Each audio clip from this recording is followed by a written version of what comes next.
محمد صلوات صلی اللہ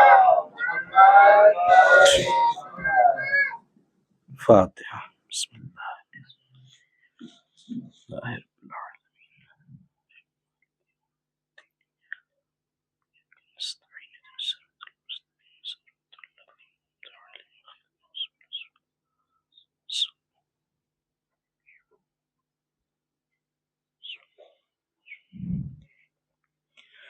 لا حول ولا قوة إلا بالله العلي العظيم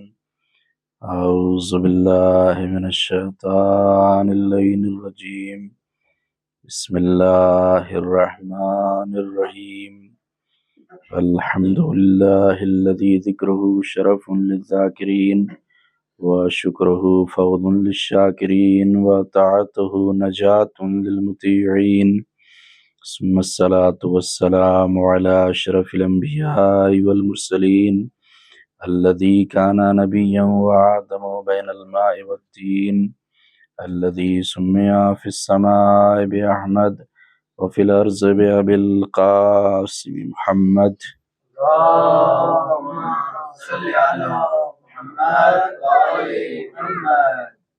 ثم الصلاة والسلام على أهل بيته الطيبين الطاهرين المعصومين المظلومين الغر الميامين واللعنة الدائمة الباقية الجارية القائمة الثابتة على أعدائهم أجمعين أما بعد فقد قال الله سبحانه تبارك وتعالى في القرآن الكريم وهو أصدق القائلين وقوله الحق والصدق أعوذ بالله من الشيطان الرجيم بسم الله الرحمن الرحيم قل لا أسألكم عليه أجرا إلا المودة في القربى الصلوات اللهم صل على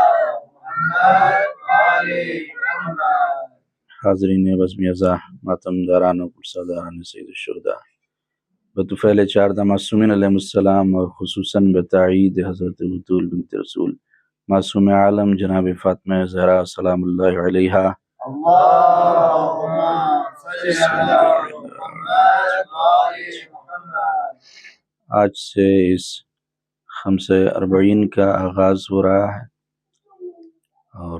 اس خمسے کے لیے ہم نے جو موضوع اور ٹاپک رکھا ہے وہ مودت اہل بیت علیہ السلام. اگرچہ کافی مومنین زیارت پر گئے ہوئے ہیں لیکن جو حاضر رہیں گے انشاءاللہ روزانہ آپ تمام مومنین کی خدمت میں اسی آیہ کریمہ جو بڑی ہی مشہور اور معروف آیت ہے اور ہم سمجھتے ہیں کہ ہماری قوم کا بچہ بچہ اس آیت سے واقف ہے اور اس کے ترجمے کو جانتا ہے. آیہ مودت. آغاز میں اللہ کی بارگاہ میں دعا ہے کہ پروردگارہ ہماری اس عزاداری کو اپنی بارگاہ میں شرف قبولیت عطا فرما. ہمیں جو لوگ پریشان حال ہیں ان کی پریشانیوں کو دور فرما. جو مومنین اور مومنات اس فرش عزا پر اپنے دلوں میں دعاؤں کو اور جو حاجتوں اور مرادوں کو لے کر آئے ہیں اللہ اس فرش عزا کے صدقے میں ان کی تمام منتوں مرادوں کو پورا فرما. جو بے اولاد ہیں اس فرش عزا کے صدقے میں انہیں اولاد نرینہ عطا فرما. پروردگارہ جو زائرین پوری دنیا سے اربعین کے لیے جا رہے ہیں اور پہنچ چکے ان تمام زائرین کی جان مال عزت و آبرو کی حفاظت فرما. کہ آپ نے خبر میں دیکھا ہوا کس طرح سے آئس کا اٹیک ہونے والا تھا لیکن ان لوگوں کو گرفتار کر لیا گیا. تو اللہ ان تمام زائرین کی حفاظت فرمائے اور پروردگارہ ہم سب کو سال آئندہ اسی اربعین میں زیارت امام حسین نصیب فرما. پروردگارہ ہم سب کو زندگی کی آخری سانس تک محبت اہل بیت پر اور صراط مستقیم پر ثابت قدم رہنے کی توفیق عطا فرما. پرچم اسلام کو سربلندی و شرف عطا فرما. پرچم کفر و نفاق کو سرنگوں فرما. دشمنان اسلام کو نیست و نابود فرما. ہمارے مولا و آقا ہمارے سید سردار امام زمانہ کے ظہور میں تعجیل فرما. ہم سب کو اپنے مولا و آقا کے مخلص غلاموں اور جانثاروں میں شمار فرما. ربنا تقبل منا انك انت السميع العليم. اللهم صل على محمد وآل محمد. ارشاد ہو رہا ہے قرآن مجید کے سورہ مبارکہ شورى کی آیت نمبر 23 کا ایک ٹکڑا ہے کہ اور اس آیت کے پس منظر کو اور بیک گراؤنڈ کو اگر دیکھا جائے کہ یہ آیت نازل کیوں ہوئی، کیونکہ قرآن مجید کی ہر آیت بلا سبب نازل نہیں ہوئی ہے. اس کے پیچھے کا ایک بیک گراؤنڈ ہوتا ہے اور اس کے بعد وہ آیت نازل ہوتی ہے۔ اسی طرح جب ہم اس آیت کے شان نزول کو دیکھتے ہیں تو تفاسیر میں ملتا ہے کہ پیغمبر اسلام صلی اللہ علیہ وآلہ وسلم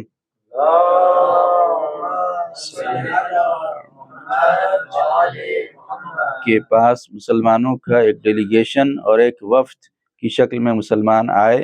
اور آنے کے بعد لوگوں نے پیغمبر اسلام سے خواہش کی کہ یا رسول خدا، آپ نے تبلیغ میں اور ہم تک دین پہنچانے کے لیے بڑی مشقتوں اور بڑی پریشانیوں کا سامنا کیا ہے، اور آپ نے بڑی تکلیفیں اٹھائی ہیں، اور آپ نے اس دین کو جو اللہ کی طرف سے آیا تھا ہم تک پہنچایا ہے۔ اور حقیقت میں اگر ہم دیکھیں تو ہمارے نبی نے اس دین کو پہنچانے میں بہت زیادہ مشکلات کو اٹھایا، اور خود پیغمبر اسلام کا یہ ارشاد گرامی ہے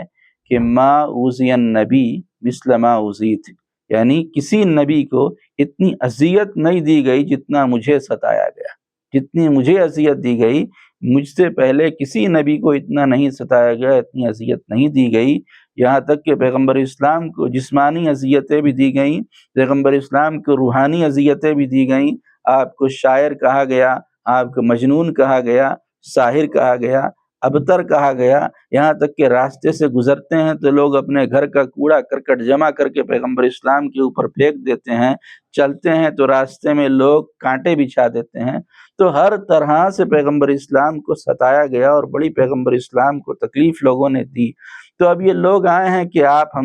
ہم چاہتے ہیں کہ اس کے بدلے میں جو آپ نے تکلیفوں کو برداشت کیا ہے اور دین ہم تک پہنچایا، اس کے بدلے میں ہم آپ کو کچھ اجرت دینا چاہتے ہیں، اس کا بدلہ دینا چاہتے ہیں، اور آپ کو حق الزحمت دینا چاہتے ہیں۔ تو جب پیغمبر اسلام نے یہ سنا تو اب پیغمبر اسلام خاموش ہیں۔ کیوں؟ اس لیے کہ آپ کی زبان پر وحی الہی کا پہرا لگا ہوا ہے۔ وما ينطق عن الهوى ان هو الا وحی یوحی، میرا نبی اپنی مرضی سے کچھ نہیں بولتا بلکہ وہی بولتا ہے جو وہی بولتی ہے، جو وحی الہی ہے۔ پیغمبر خاموش ہے، وہ کچھ نہیں ڈیمانڈ کرتے کہ اتنے میں سردار ملائکہ جبریل امین نازل ہوئے اس آیت کو لے کر، اور جبریل نے کہا کہ میرا نبی اللہ کہہ رہا ہے کہ قل لا اسألکم علیہ اجرا الا المودۃ فی القربى، میرا نبی آپ کہہ دیجئے کہ میں اجر رسالت کچھ نہیں چاہتا، میں نے جو اتنی محنت کی ہے، جو رسالت کو پہنچایا، پورا دین پہنچایا ہے، میں کچھ نہیں چاہتا الا المودۃ فی القربى، سوائے اس کے کہ میرے قرابت داروں سے مودت اختیار کرو، میرے قرابت داروں سے محبت اختیار کرو، بس میں اجرت میں یہی چاہتا ہوں۔ یہاں پر اس آیت میں جو پہلی چیز آئی ہے وہ ہے اجرت۔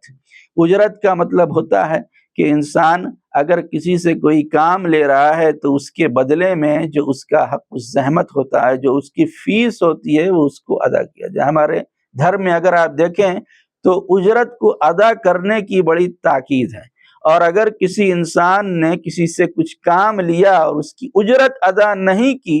تو انسان بڑا گنہگار ہے۔ صادق علیہ محمد امام جعفر صادق علیہ السلام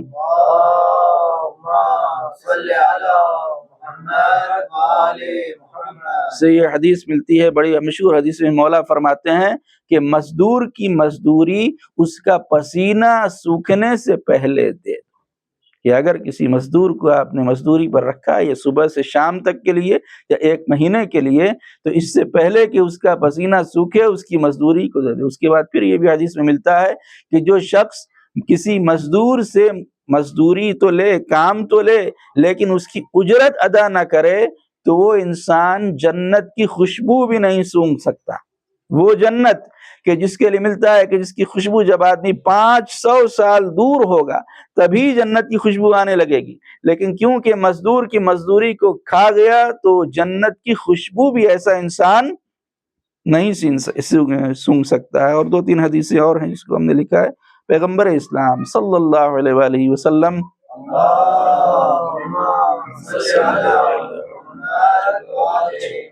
سے ملتا ہے، فرماتے ہیں ان اللہ غافر کل ذنب الا من احدث دینا او غصب عجیرا اجرا۔ پیغمبر اسلام فرماتے ہیں کہ اللہ سارے گناہوں کو معاف کر دے گا جتنا بھی گناہ انسان نے کیا سب گناہ کو اللہ معاف کرنے کو تیار ہے، لیکن 2 گناہ ایسے ہیں جس کو خدا کبھی معاف نہیں کرتا، جن میں پہلا گناہ یہ ہے کہ کوئی انسان نیا دین بنا لے، نیا دین، نیا دھرم، نیا ریلیجن کسی نے بنا لیا، اب جتنے بھی لوگ اس دین پر چل رہے ہیں سب کو گمراہ کر رہا ہے، تو اب ایسے انسان کی کبھی بھی بخشش نہیں ہوگی، کیوں کہ نیا دین بنایا۔ دوسری چیز فرمایا، دوسرے اس کی کبھی بھی گناہ معاف نہیں ہوگا کہ جس انسان نے کسی سے کام تو لیا لیکن اس کے بدلے میں اس کی اجرت ادا نہیں کی، مزدوری کروائی لیکن کام نہیں کیا، تو ایسے انسان کا گناہ کبھی معاف نہیں ہوگا۔ اس کے بعد ہمارے 5ویں امام محمد باقر علیہ الصلوۃ والسلام، اللہم صلی علی محمد سے حدیث ملتی ہے، اس میں مولا فرماتے ہیں من حبس عجیرا اجرہ فعلیہ لعنۃ اللہ والملائکۃ والناس اجمعین ولا يقبل اللہ یوم القیامہ صرفا ولا عدلا۔ یہ بہت سخت حدیث ہے 5ویں امام کی۔ امام فرماتے ہیں آج کل آپ دنیا میں دیکھیے تو بہت ایسا ہوتا ہے، یہ لوگ شکایت کرتے ہوئے آتے ہیں، کام تو لیا لیکن پیسہ نہیں دیا، اجرت تھی کام کروا لیا لیکن اجرت دینے کے لیے تیار نہیں ہے، گھر میں پینٹ کروایا، اب جب پیسہ مانگنے کے لیے آیا تو کل آؤ، پرسوں آؤ، 1 ہفتے بعد آؤ، 1 مہینے بعد آؤ، تو اس کی چپل مانگنے والے کی کھس جاتی ہے۔ تو یہ کسی طرح بھی ہمارے دین میں یہ اجازت نہیں،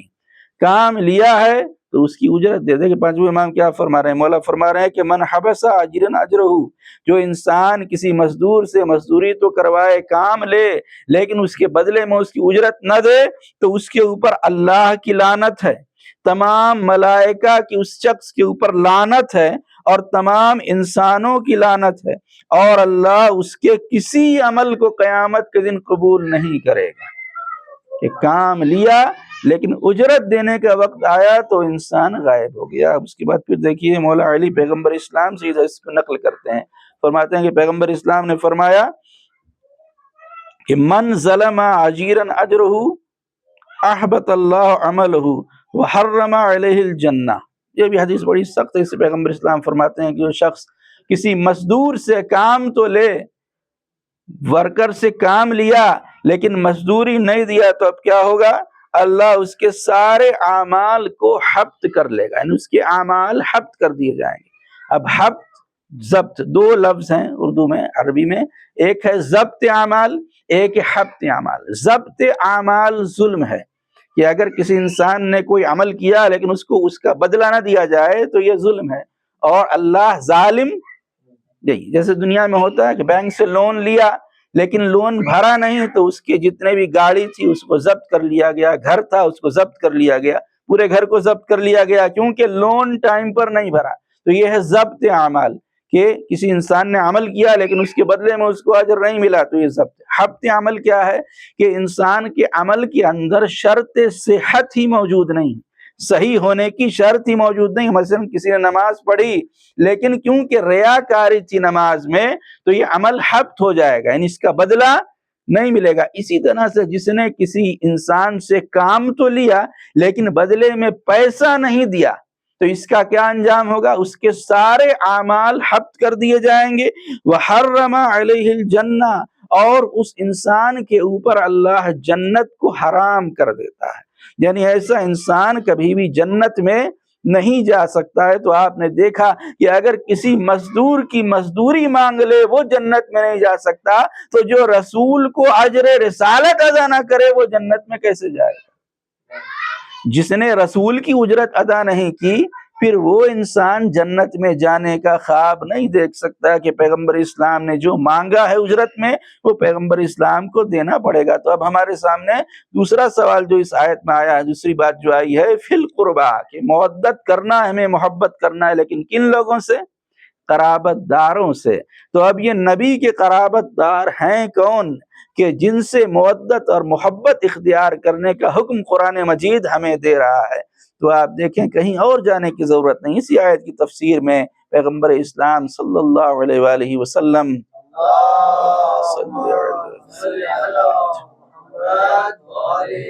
سے پوچھا گیا کہ یا رسول اللہ، اس آیت میں جو حکم ہے کہ آپ کے قرابت داروں سے محبت کریں، تو آپ کے قرابت دار ہیں کون؟ تو اب شیعہ سنی تمام مفسرین نے لکھا ہے کہ پیغمبر اسلام نے فرمایا کہ میرے قرابت دار علی ہیں، فاطمہ ہیں، حسن ہیں، حسین۔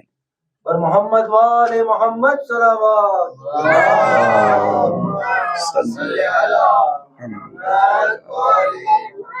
اسی طرح سے پانچویں امام سے جب اس آیت کے متعلق پوچھا گیا کہ مولا و قرابت دار کون ہے جن کے لیے اس آیت میں اللہ حکم دے رہا ہے، تو پانچویں امام نے فرمایا کہ وہ ہم ہیں اور وہ ہماری اولاد ہے۔ اسی طرح چوتھے امام سے جب پوچھا گیا کہ بتائیے کہ اس آیت میں قرابت دار سے مراد کون ہے، تو چوتھے امام نے فرمایا کہ وہ ہم اہل بیت ہیں جن کے لیے اللہ حکم دے رہا ہے کہ ہماری مودت اختیار کرو، اور جب تک مودت اہل بیت اختیار نہیں کی جائے گی تب تک کوئی عمل انسان کا اللہ کی بارگاہ میں قبول نہیں ہوگا، اس لیے کہ اسی کو اجر رسالت بنایا گیا ہے، یہی تو اجر رسالت ہے۔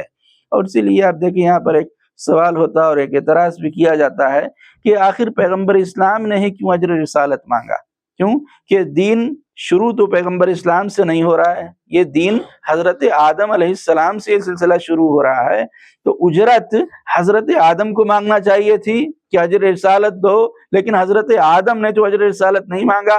اسی طرح سے حضرت موسیٰ آئے، حضرت عیسیٰ آئے، ایک کے بعد ایک نبی آتے رہے، نہ حضرت موسیٰ نے اجر رسالت مانگا نہ حضرت عیسیٰ نے اجر رسالت مانگا۔ تبلیغ تو سب نے کی ہے برابر سے، آدم نے بھی تبلیغ کی، نوح نے بھی تبلیغ کی، ابراہیم، موسیٰ، عیسیٰ، یحییٰ، زکریا، جرجیس، الیاس، ذوالکفل، یہ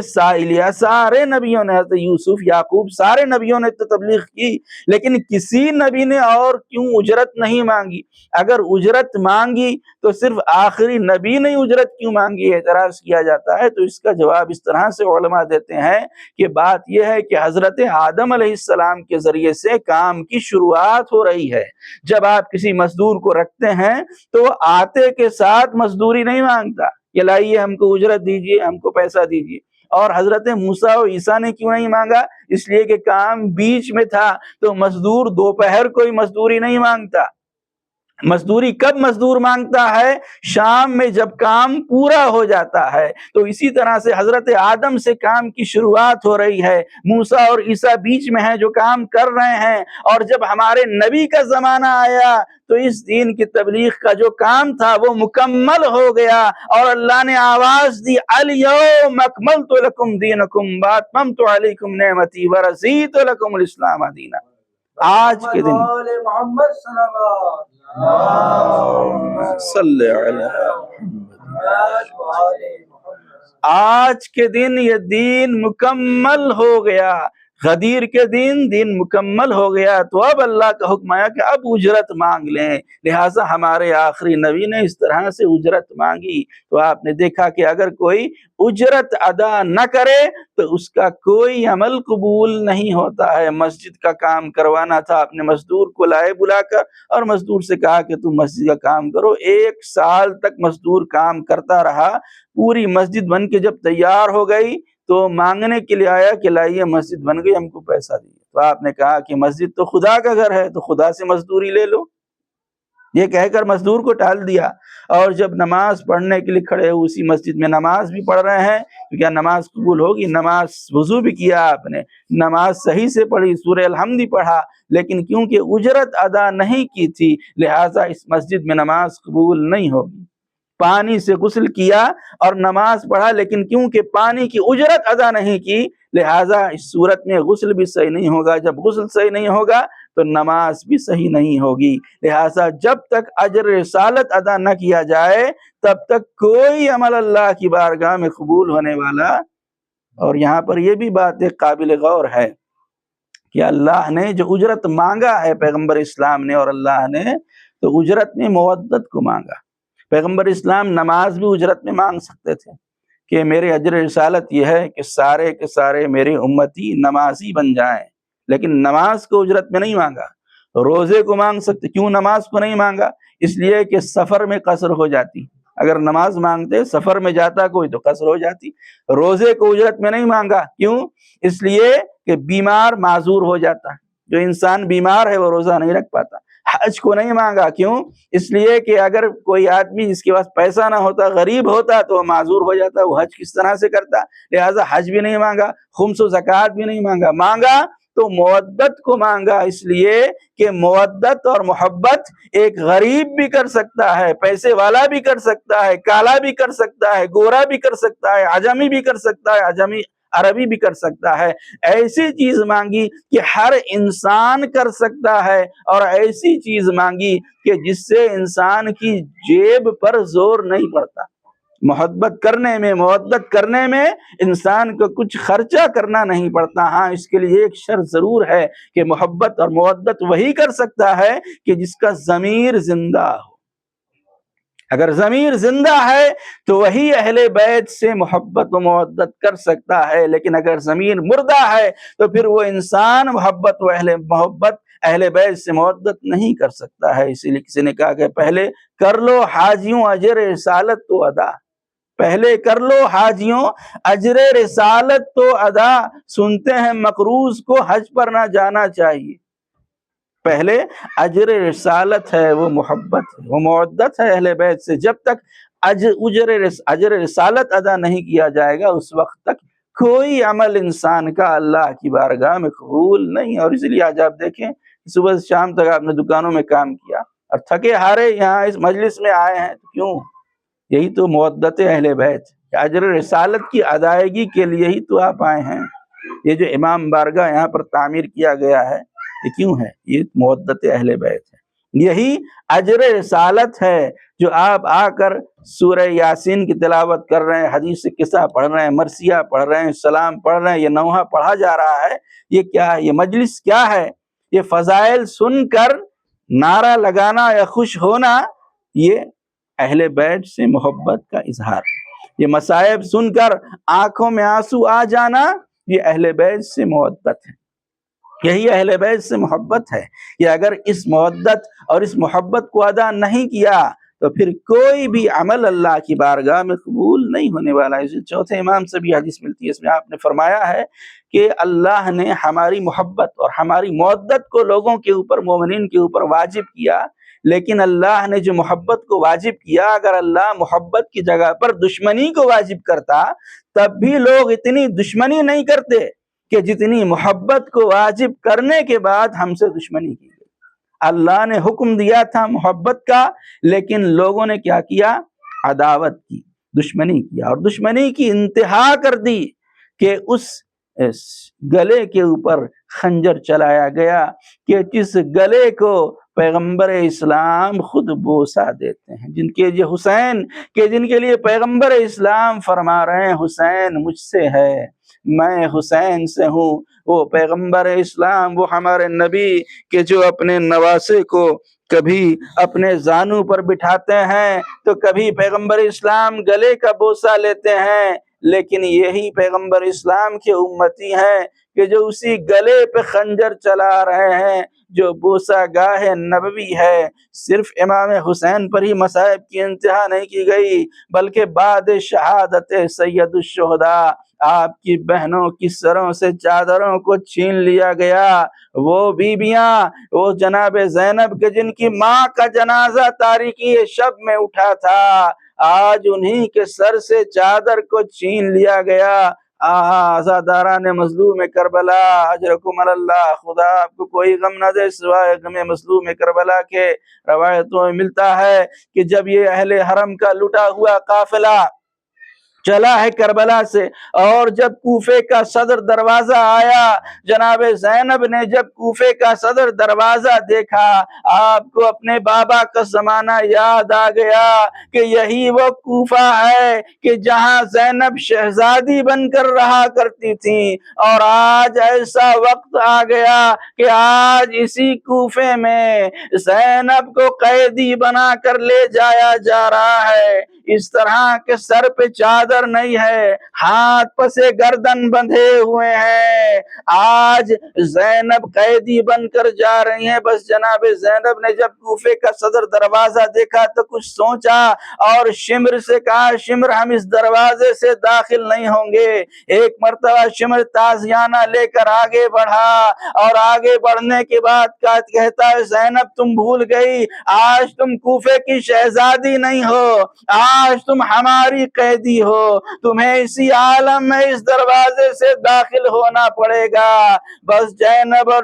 اور شمر میں جب رد و قضا ہونے لگی تو جناب زینب کی گود میں بیٹھی ہوئی 4 سالہ سکینہ نے جب یہ منظر دیکھا تو ایک مرتبہ سکینہ نے پوچھا پھوپھی اماں میں نے سنا ہے کہ پرانے زمانے میں ایک صالح نبی گزرے ہیں۔ جناب زینب نے کہا ہاں زینب صالح نبی، ہاں سکینہ صالح نبی گزرے ہیں۔ سکینہ نے کہا پھوپھی اماں میں نے سنا ہے کہ ظالم قوم نے اس نبی کی ایک بیٹی تھی، ایک بچی تھی اور اس کو قتل کر دیا۔ ظالم قوم نے صالح نبی کو قتل کر صالح نبی کی ہونٹنی کو قتل کر دیا تو ان کی جو بچہ تھا بچہ پہاڑ کے اوپر گیا اور جا کر اس نے ظالم قوم کے لیے بد دعا کی۔ جیسے ہی بد دعا کی ظالم قوم پر عذاب نازل ہو گیا۔ جناب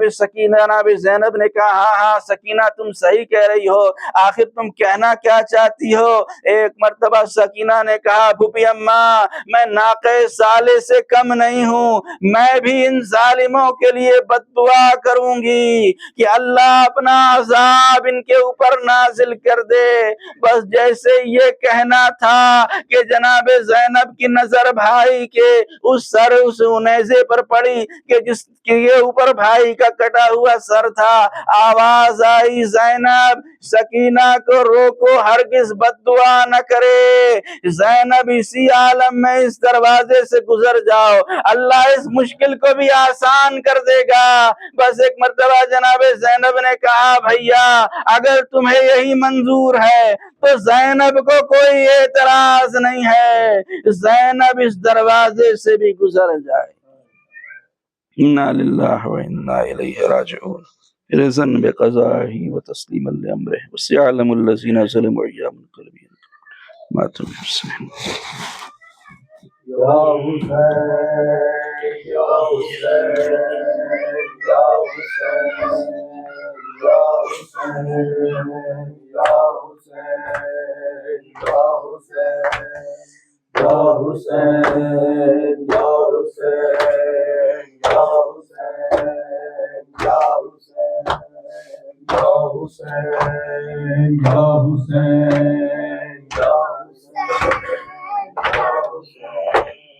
یا حسین یا حسین سجاد میں زینب ہوں، میرے سر پہ رضا کوئی نہیں، بازار جفا سجاد میں زینب ہوں، میرے سر پہ رضا کوئی نہیں،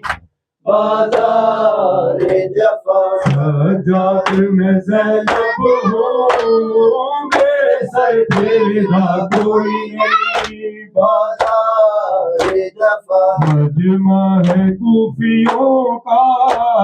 میرے چلنے کی جا کوئی نہیں، بازار جفا سجاد میں زینب ہوں، میرے سر پہ رضا کوئی نہیں، بازار جفا سجاد میں زینب ہوں، میرے سر پہ رضا کوئی نہیں، بازار جفا سجاد میرے سر سے 9 بار چھنی چادر، حلوے میں نبی زادی پھروائی گئی در در، مل جائے رضا مجھ کو اور میری دعا کوئی نہیں، بازار جفا سجاد میں زینب ہوں، میرے سر پہ رضا کوئی نہیں، بازار جفا سجاد چلوں کیسے آنکھوں ہے تماشائی، یاد آتا ہے رہ رہ کے عباس میرا بھائی، فریاد کروں کس سے اب تیرے سوا کوئی نہیں، بازار جفا سجاد میں زینب ہوں، میرے سر پہ رضا کوئی نہیں، بازار جفا سجاد میں زینب ہوں، میرے سر پہ رضا کوئی نہیں، بازار جفا سجاد میں زینب ہوں، میرے سر پہ رضا کوئی نہیں، بازار جفا سجاد میرے دل کو یہ درد ستاتا ہے، سر غازی کا نیزے سے جب خاک پہ آتا ہے، سر میرا کھلا دیکھے غم سے بڑا کوئی نہیں، بازار جفا سجاد میں زینب ہوں، میرے سر پہ رضا کوئی نہیں، بازار جفا سجاد میں زینب ہوں، میرے سر پہ رضا کوئی نہیں، بازار جفا سجاد تیری حالت دیکھی نہیں جاتی ہے، بے پردہ مجھے دیکھے یہ بات رلاتی ہے، سجاد تیری طرح کانٹوں پہ چلا کوئی نہیں، بازار جفا سجاد میں زینب ہوں، میرے سر پہ رضا کوئی نہیں، بازار جفا سجاد میں زینب ہوں، میرے سر پہ رضا کوئی نہیں، بازار جفا موت آئے گی زندہ میں میری بالی سکینہ کو، کیا جا کے بتاؤں گی بیمار مدینہ کو، ہم دل پہ اٹھانے کو اب باقی بچا کوئی نہیں، بازار جفا سجاد میں زینب ہوں، میرے سر پہ رضا کوئی نہیں، بازار جفا سجاد میں زینب ہوں، میرے سر پہ رضا کوئی نہیں، بازار جفا معلوم ہے آدھا کو غازی کی بہن ہوں میں، بے دست ہے وہ غازی پابند رسل ہوں میں، یاد آئی وفا اس کی جب پاس رہا کوئی نہیں، بازار جفا سجاد میں زینب ہوں، میرے سر پہ رضا کوئی نہیں، بازار جفا سجاد میں زینب ہوں، میرے سر پہ رضا کوئی نہیں، بازار جفا سجاد میں زینب ہوں، میرے سر پہ رضا کوئی نہیں، بازار جفا سجاد میں زینب ہوں، میرے سر پہ رضا کوئی نہیں، بازار جفا خاک ہے سر میں زینب ہے سفر میں، ہے خاک ہے سر میں زینب ہے سفر میں، ہے خاک ہے سر میں زینب ہے سفر میں، کب ہوگی رہا قید سے، کب ہوگی رہا قید سے، کب جائے گی گھر میں زینب ہے سفر میں، ہے خاک ہے سر میں زینب ہے سفر میں، ہے خاک ہے سر میں زینب ہے سفر میں، ہے خاک ہے سر میں زینب ہے سفر میں، بکھرے ہوئے بالوں سے منہ ڈھانپ لو بی بی، بکھرے ہوئے بالوں سے منہ ڈھانپ لو بی بی ماحول شرابی ہے ماحول شرابی ہے تیری راہ گزر میں زینب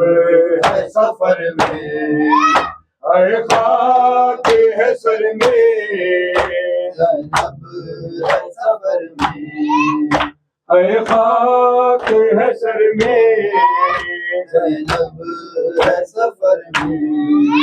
ایک وقت تا شہزادی تھی ہر کوفے کی زینب ایک وقت تا شہزادی تھی ہر کوفے کی زینب